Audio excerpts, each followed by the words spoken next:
Hello, everybody. Raina here, and welcome to Book Banter.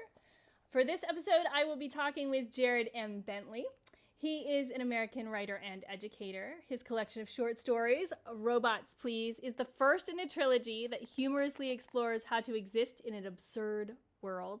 It's checking all the boxes for me personally. Jared's other publications can be found at his website, jaredmbentley.com. I'll put that link in the show notes later. Jared lives with his wife, Amy, in Ypsilanti, Michigan, and there he will remain until he receives his ticket to the stars, which we are definitely going to talk about that line. He also lives with his dog, Tally, which we'll talk about since I have dogs and cats, and he has a dog. He also shared a short story with me that features a dog, so we'll share that also in the show notes. But without further ado, I am going to welcome Jared to Book Banter. Hi! Hi, Raina. How are you? Thanks for having me. Very good. Thank you so much for joining me. Uh, I I often when I reach out to authors, I already know who they are. But when authors or their publicists reach out to me, I'm like, okay, I love that opportunity to get exposed to new authors and new books. And when they gave me the link to just read some of your work, I started reading Robots Please, and I'm absolutely like in love with your short stories. I'm a huge humorous sci-fi fan, and I don't know how they knew that. I don't know if that was luck of the draw or they like did deep dive research on what I typically read, but um, I I'm a fan. I'm a fan. Well, good. Thank you. Um, yeah, I'm just happy to be here, and it was really fun to write it, and I'm glad that you enjoyed it. Do you were you are you a sci-fi fan? I am, yeah. So I really like Isaac Asimov. I actually just read his I, Robot, like I think last year before I started writing this book. And it kind of inspired me to write my own thing about robots. Um, and so I also am a huge fan of the book series The Expanse. I don't know if you've heard of that, but it's kind of hard sci-fi. There was a TV I've show heard of it. I that have not read it, but yeah. yeah, big fan of that. So anything sci-fi for me is pretty fun. So I would say I am a fan. Nice. I sort of fell in love, I guess, with humorous sci-fi with Douglas Adams, like Hmm. way back in the day. And I this is some of your stories give me Douglas Adams vibes. It's just that witty humor, and I kind of love that. Like he just like sometimes just lets it sit there. Is like, okay, here's a laugh out loud joke, but then also here's just like something funny. We'll see if you like how you feel about that, and you kind of do that same thing. So two thumbs Okay, up. thank you. My friend Kip, who's reading the book right now, he actually said the same thing, and I was like, oh, that's very cool. I've only read the first book, The Hitchhiker's Guide to the Galaxy, just the first one, and I loved it. I never picked up the second one, so I think I should. You absolutely should. The second one is actually my favorite in It's the 5 book trilogy. it's the restaurant at the end of the universe. Is that the second one? Okay. Yes, the restaurant at the end of the universe. That's the one that in like when I'm reading it, I was like, I need to see that restaurant. Like I Mhm. need to like be there.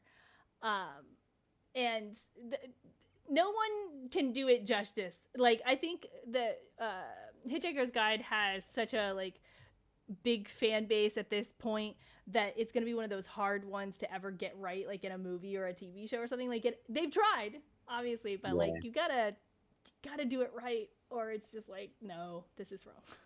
I remember watching the movie, and I wouldn't say that like it was like really bad or anything. Like I wouldn't say that I was like I thought it was bad, but I kind of was. It was just so much that I was almost like lost in it. Like it was hard to follow. I felt.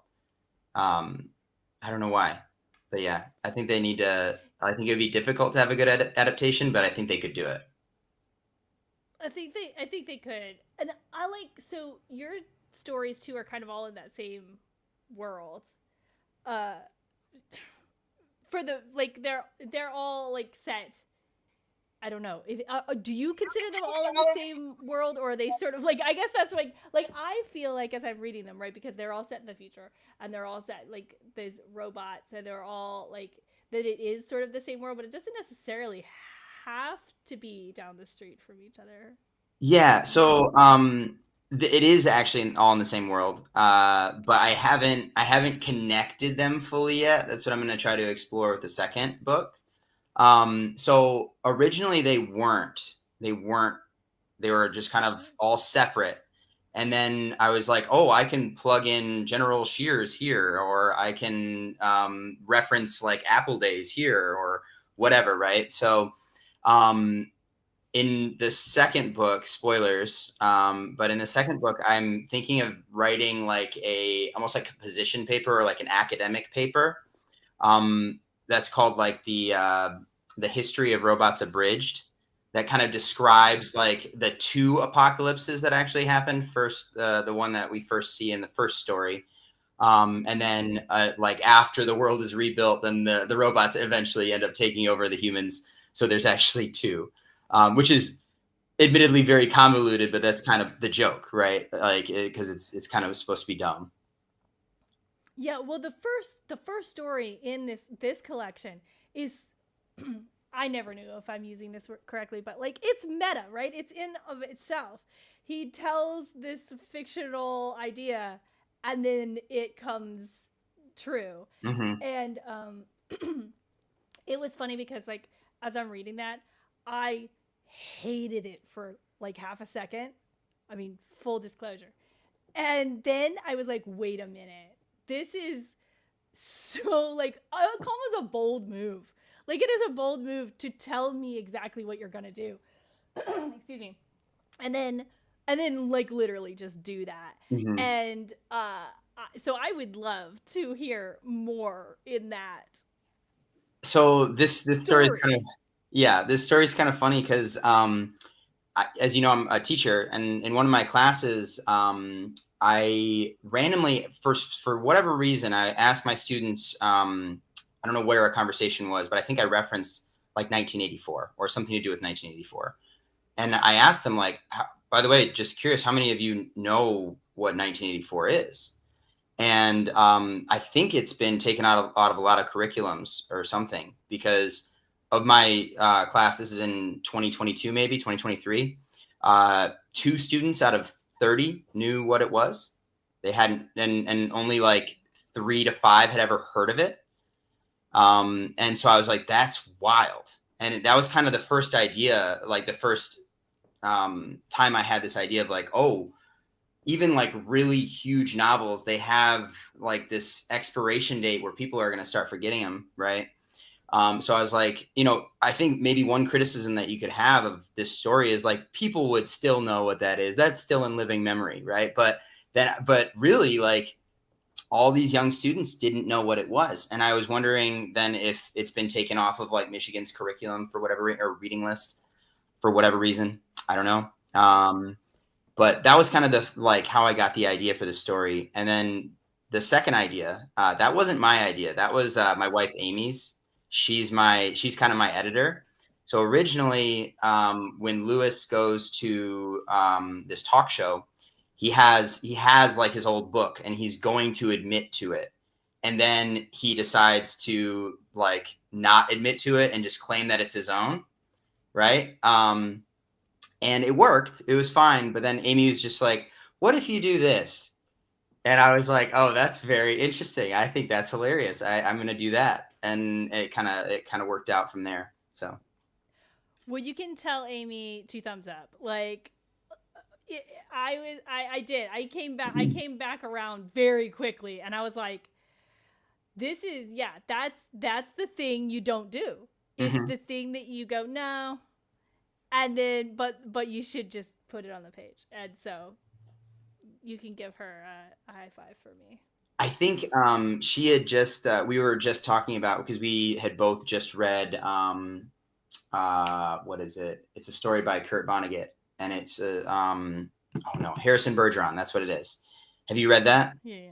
Yeah, yeah. I It's great. don't know. I don't think Oh, so. Okay, so the end is just absurd, like just very absurd. It's the whole story is like people are all made equal, and that means like if you're really tall and really strong, they'll put weights on you, right? So that you can't move as fast, right? Or you can't be as strong. If you're really smart, you'll have like a mental chip that makes you like average intelligence, right?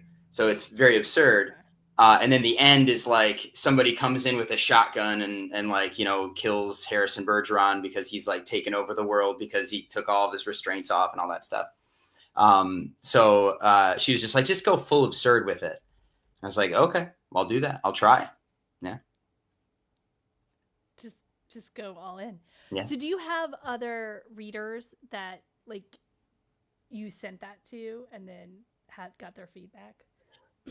So it's funny because one of the like a couple of the ladies that I coach tennis to, they did not have like favorable opinions of it when it first came out. They got my book and they were like, well, they're like, oh, I think it's for like a younger reading or younger readers, right? And I was like, this is good. I like this. I like this because then it hits me like it gets me closer to my target audience, right?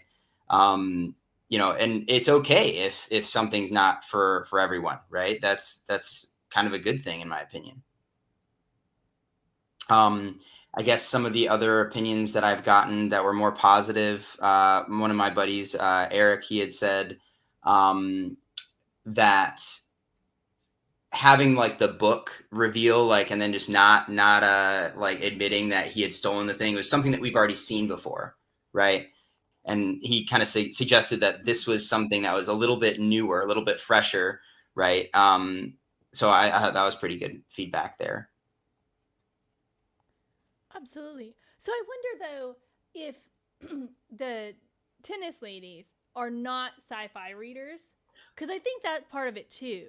If Yeah. it's younger, sure, but if you don't read sci-fi, then you're not gonna like you need to stay in the confines of that, like the world that we know.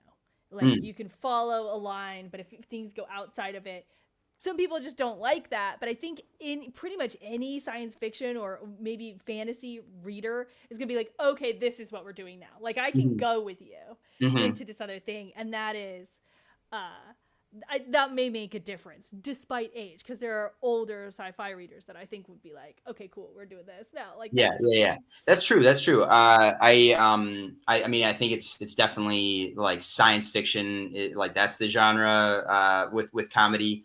And if you don't typically read science fiction, then it's going to be, you know, maybe a little bit of a tough sell for you. But that's okay because Yeah, there are yeah, plenty of sci-fi readers, exactly. Yeah. and I could get it to them. We just gotta get it to them. Um, okay, so Linda asks, which writers influenced? I'm gonna add you. I'm guessing which writers influenced you. We talked about Asimov, but is there anybody else that really inspired you? Actually, well, I mentioned Kurt Vonnegut as well. There's a couple stories in this where I really wanted to like focus my style, like very Vonnegut-y, like in fishing. That one definitely. And then the other one was that was a big influence was Joseph Heller. I just read Catch 22 this last year, Yeah. and it's just so funny. It's so absurd and so stupid, and I love it. And so I think the second one promoted was very like Joseph Heller style of Catch 22. Definitely an influence there. It's amazing. Like I didn't make either of those connections, but now that you're saying it, it's like yeah, obviously. Hmm. Like I see that in the stories. Um, Catch 22 in 1984. These are things that like you're talking about maybe that your students now not having read these classic books, like Hmm. they're either taken out of curriculum on purpose or they're just sort of like curriculum is always shifting, but they don't know that they do know. Like they know Big Brother and 1984 and Catch 22, right? But like never questioned where these things came from. Um, and it is different areas read different books all the time. Hmm.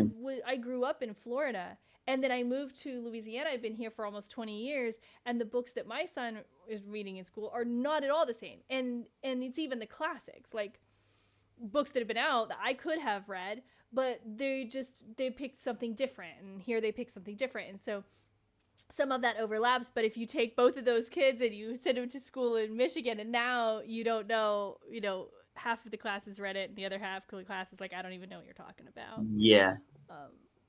um, Funny thing, actually, when I had asked, I guess I didn't complete the story earlier, but when I asked them, like, hey, have you guys ever heard of 1984 or read 1984? A lot of them, most of them hadn't. But I asked them as well, like the follow up, like, who's heard of the phrase like Big Brother? And a lot of them raised their hands. And I think that was because of the show, like the reality show Big Brother, right? yeah. Maybe. And then, I was like, well, that's originally from 1984. So I thought that was kind of funny. Yeah, well, that's interesting too. So I wonder, the follow up to that is like, yeah, is this the show, and do you know what it means? Do you know Hmm. what that phrase means? Hmm. Because even in the show, that's what they are saying. We're going to be watching you from cameras the Hmm. entire time. Hmm. They're playing into that, assuming that people know, and like that show's been on so long. Honestly, I don't know if it's still on, but it was on for Yeah, so it long was. that when it started, I wonder if like everybody knew, or more people knew what they were talking about, what Big Brother was. And as it ends, like today, they're like, oh, it's just a TV show. Like, do they know the overarching concept? Mm-hmm. That's fascinating to me. Yeah, yeah, it's wild. But yeah, that's kind of how that story came about. Just So, kind of a did you funny thing. always, Oh, sorry, go ahead. did you, oh no, did you always write, like, are you a short story writer? Do you consider yourself a short story writer? Or Uh, like, are these short stories, why? Why short stories, Jared? great question. I actually just got back into short story writing in the last like year and a half. The first story that I had published was the one that I had sent to you as well, the Last Queensland. And that kind of got me back into the vein of thinking about short stories, because I've been writing my drafts of my first novel for like the last 10 years. And just, it's hard. It's very hard. And it's kind of done, but it's also at that point where I think I need like an editor, like a professional editor, to really go through it for me, right? To help. I need some help with Yeah. it, right? So because it's just very big. So Well, um that's, yeah, the next step. So then while you're writing the novel, you started writing short stories? yes. So the novel is done. It's like all drafted. It's about 90,000 words. And a lot of it's pretty readable. But there's like at the end where I think there's something missing. Something's not being communicated well enough for it to have the impact that I want it to have. That's a vague way of saying that it's not ready yet. A lot more editing Right. and redrafting that needs to happen in the last 30,000 words, I think. So yeah. It's getting there.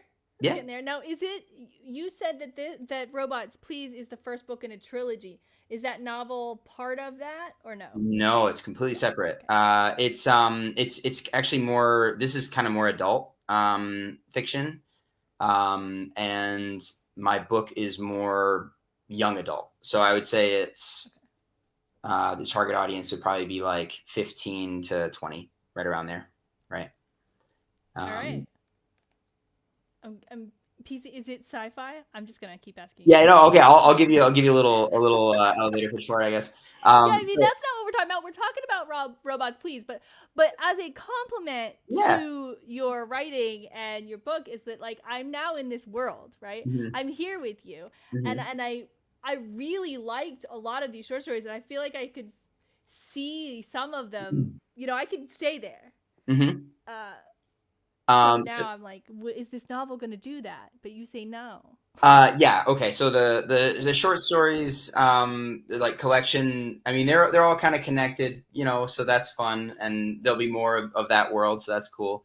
But my novel is it's called Dream Control, and it follows children who essentially get powers through their dreams. And the government has decided that this is not good because it's pretty dangerous, admittedly. And they build these machines to stop everyone in the United States from dreaming. Now, on paper, this sounds very absurd, right? But I think it's the way that it's told, right, that makes it credible, right?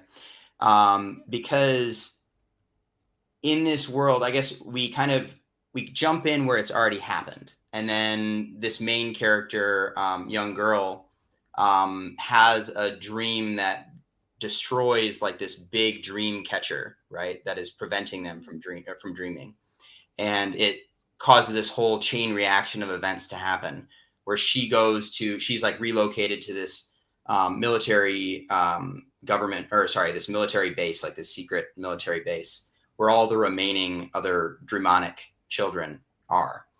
And then they all start to dream, and it's kind of like, in a sense, it's kind of like Jurassic Park, right? Because it's like this idea of when there's this complex or network of complex systems, you cannot possibly control it. It's like Murphy's Law, right? Yeah. Right. Okay, I'm in there too. That's good. Linda says she would read it. It sounds interesting. So there you go. You got two solid readers, and Sweet. that's a place to start. um, I some of the short stories I could see. I feel like I could see like the spark of where it started. Mm-hmm. Like the 1984. That's not exactly what I thought, right? Because Mm-hmm. you're sitting in class and thing, but clearly, like that's the spark is this book and what if, Yeah. right? Yeah. Um, you mentioned the short story that you sent me, Mm-hmm. uh, that I don't have pulled up, but I should. Um, that though, was that from dogs, or was that from cloning, or that was from where did that spark start? The Last Queensland, and this is on your website, right? This is available on Yes. your website. Yes, it is. Yeah, it was published at Fleas on the Dog, which is an online publication, and then they have since shut down. So I actually didn't know that they were going to do that, so I didn't download it, and I was like, oh crap, because they had this whole cover for it. It was really nice. They made this this nice art cover, and they had their reviews on it. It was really sweet, right? So, and it's forever gone, unfortunately. But I hate that. I know, I know. Um, I feel I'm mourning it with I know. you. It was really cute. The cover had like, it was like a dog face in like a almost like a colonial suit, right? Like an old fashioned suit Yeah. with buttons, like almost standing upright. It was really cute. Um, yeah. And I'm like, okay, I'm just gonna be upset at them for you. That like they don't even tell you. That's lame. I get it. I get it. You've got his website and you've got all these stories or whatever on it. I didn't get to go, so I didn't see it. But I assume, and that would be a lot of work. But come on, I mean, I guess I the should have side just eye. downloaded it before. I tried contacting them, but their emails are gone or whatever, and I'm like, oh man, this is really lost. Anyway, I mentioned Isaac Asimov earlier, Mm-hmm. and he has a short story that's called. It's one of my favorite short stories ever. It's called "The Last Question," and the idea of this story is that eventually the stars are all going to die out. Entropy, right, is going to happen. And the first, every section of this story is a conversation where people are saying, "Oh, look at this! We've harnessed the power of the sun, now we're going to be able to like live forever and humanity is going to span through the galaxy and it's going to be forever. And then one person is always like, well, not forever, right? So that's kind of, there's like all these different sections and they keep on asking the last question, like, hey, have you figured out, will we be able to fix entropy, right? And the computer or the AI always comes back with like this non-definitive answer, right? We don't have enough information essentially to give you a solid answer. And so at the end, when the last question is asked or whatever, I think the computer essentially becomes everything and then becomes essentially God, because the last thing is like, and then there was light, right? So I kind of, for this short story, I modeled it almost fully off of that. And then it very quickly became its own thing. But I have the same number of sections. I pretty much always follow like two characters. It's just what I did was I took the two characters from the first section and then I made them characters throughout, which in the original, it's like a bunch of different characters that are talking about this question. So I'm not sure how I had that idea, honestly. No idea how I had that idea, but it's like, oh yeah, this could be kind of cute about like, dogs that live forever. I Whatever. mean, there's a lot of people that would be into it. Mm-hmm. The dog we have right now, best dog ever. And I like, because we are human and I know that I'm going to outlive her. There are moments where I'm like, that's not okay. Like, Mm-hmm. even now, I don't know that I'd do anything about it if it, because that's the moral question or whatever that you get to ask yourself, is if cloning was available to you in an easy sort of way as it is in your story, would you? Mm-hmm. Mm-hmm. That's that I feel honestly like that's one of those questions that, like, you don't know till you get there. Like, I can say whatever I want to right now. But if somebody said, "Okay, well, for like a completely attainable sum of money, you could do this," would you do it? Yeah. And that's when the cards are on the table. That's when you're doing it. There's Uh, something you do in The Last Queensland and in Robots Please that I kind of love and I want to point out to people, because if you are doesn't have to be sci-fi, but if you are a reader who likes when they break the fourth wall, when an author breaks the fourth wall, it's it's so, like, there are these footnotes in the book, and there's footnotes in The Last Queensland, that is one of the things you use. You break that fourth wall, you teach us some things, but also like talk directly to the reader. And I have to say, I love that. I don't know if that was something like you were like, I don't know how to work it into the story, I'm gonna put it in a footnote, or if you always were gonna do these footnotes, but like when you do, I kind of love that, because that's when you're looking right at me, mhm. as the reader. I love footnotes.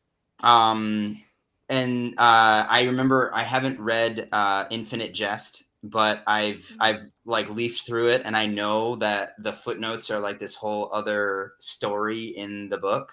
And I was like, that's Yes. really interesting. And I've read some of David Foster Wallace, and he's really big with footnotes. And so I was like, you know what? I think footnotes can be in fiction. This is kind of how I want to do them. I feel like I really break the fourth wall a lot in the first one, the author are not written by AI. And then Mm-hmm. the other footnotes in the other stories are more like just for little bits of context, right? Of like just kind of definitions of words, like for example, mappa, right, is supposed to be like a Yeah. robot's parent, right, and like the slang for a parent. And I thought, might as well just throw it in there, and it's kind of fun to format it just like you'd find it like in a dictionary or whatever. So I was like, that's kind of fun. It also allows me to have this I don't know, compendium of like of sorts of, for like the whole world, which I kind of enjoyed. So that I don't know why I chose to do that. I just like them, so I did it. Well, I'm into it, especially like in a short story format. I feel like you get to keep it short because yes, you could work that in, but then you have to explain it, and you have to build up to, you have to build the whole thing around whatever it is that you're trying to say in the footnotes. Yeah. And this way you're just like, you keeping that short story going, and then you're like, ps, here's a bit down here. But I Mhm. know, I mean, I loved it in the words that I did understand, that I knew what they were, and words I didn't know what they were, and talk to me like I am, I guess I'm kind of a nerd for that. For when you, like, when an author, it works in TV shows and movies and stuff too. When I'm Mhm. like, oh, he's talking to me. Mhm. Like, I'm here. It's almost like an Easter egg, and you like, the I'm in here with you. Um, so I don't know. That's just another piece of praise I enjoyed.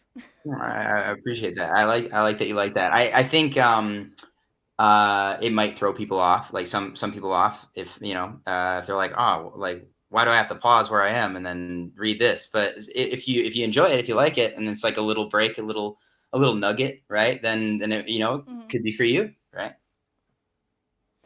Yeah, and I also, feel like going back to like people who read science fiction and fantasy are Mm. more willing to go on the journey that you're taking them on, Mm. versus trying to take your story and put it into the real world that they fully 100% understand. Which some people have a very difficult time with that, right? They love to read, but they need it to be in that box that they understand. So for me, I was like, okay, footnotes, let's do this. That's what we're doing. I'm on that journey with you. Nice. I would say though, like Infinite Jest, like David Foster Wallace is doing something. I think one of the reasons that people are in or out is stuff like that, right? He's willing to do things that other people aren't doing all the time. And Hmm. it's okay if you're not in. Some people are just like, nope, that's not mine. But when you are in, you're really in. Like, Hmm. you've Hmm. got your people. And that's all you need. You need your niche Hmm. group of people. That is fine. They will love it. And that's all you need. Um, I am going to actually put the link to where you can buy Jared's book here in the comments, in the show notes, so you too can have a copy of Robots Please. Um, Jared, I'm just wondering, like, what are you reading right now? Are you reading, like, I sprung that on you. That's a No, it's tough. okay. No, so I'm reading. I'm actually listening to the Iliad. I know that's a weird thing, but I'm listening to the Iliad, and then I'm reading my father-in-law's book right now as well. Um, Nice. and his name Is is his Ian. book? Yeah, he's got a couple. He's got four books, I think. But his name is Ian Burden. And you can find his stuff on Amazon as well. But I'm reading his second collection of short stories. It's called The Butcher Bird. Okay, let's see. I'm gonna see if I can find it, and then I can send it. Put the link in there. Ian spell his last name. Burdon. Ian Burden. Okay, here we go. I'm gonna put that bookshop search so you can see them too. That is amazing. Um, I'm listening to. I don't have a father-in-law who has written books, so that's. I'm listening to Wild Spaces. I'm gonna see if I can show that to you. Wild Wild Spaces. Spaces. It is.